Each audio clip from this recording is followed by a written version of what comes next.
E aí galerinha, tudo bem? Eu sou o professor Marcel da NetBio Educacional e hoje falaremos sobre o sujeito e seu lugar no mundo. Que a cultura brasileira é uma das mais diversificadas e ricas, com certeza você já sabe. Mas você tem ideia de como essa cultura se formou? O Brasil é um país enorme, de proporção continental, e durante toda a sua história, nosso país recebeu vários imigrantes que contribuíram para a construção de nossa cultura. Porém, podemos falar com segurança que a nossa cultura começou justamente com os primeiros habitantes do Brasil, os reais donos dessa terra, os povos indígenas. Hoje em dia, existem cerca de 200 línguas indígenas diferentes faladas pelo Brasil, isso sem contar as que já se perderam ou foram extintas. Muitas das palavras que usamos ainda vêm diretamente da linguagem indígena, como abacaxi, que quer dizer fruta cheirosa, e amendoim, que quer dizer fruto enterrado. Quando os europeus chegaram no Brasil no ano de 1500, existiam aproximadamente 5 milhões de indígenas vivendo por essas terras, e mesmo com a colonização dos primeiros portugueses, muitos costumes indígenas sobreviveram até hoje. Você sabia que muitos chás que fazemos atualmente e até a prática de tomar banho todos os dias são costumes que herdamos dos indígenas? Entre os povos europeus que contribuíram para a cultura do Brasil, o que teve a maior influência foi Portugal. Afinal, até hoje falamos a língua portuguesa, celebramos muitas festas características dos portugueses, como a festa junina, por exemplo.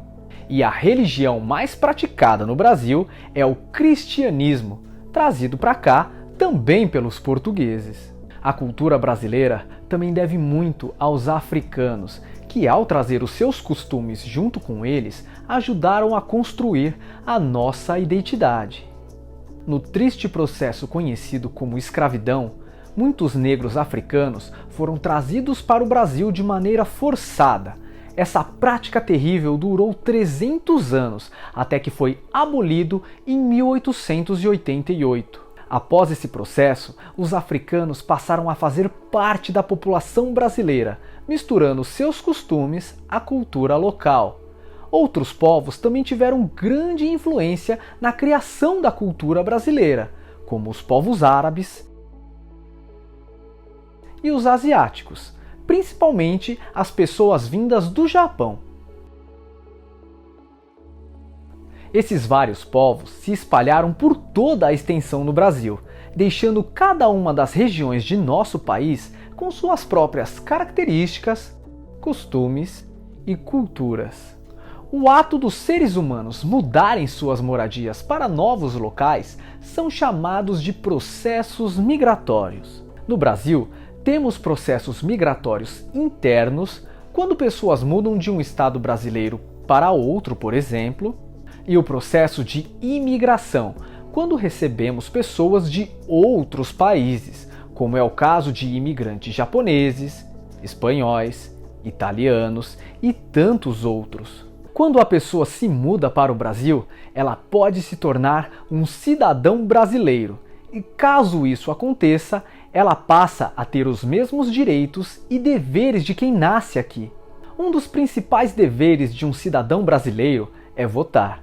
Afinal, nosso sistema político é uma república democrática, ou seja, um sistema onde o povo participa da escolha de seus governantes. O governo democrático se divide em 3 poderes e cada um deles administra um aspecto diferente de nossa sociedade.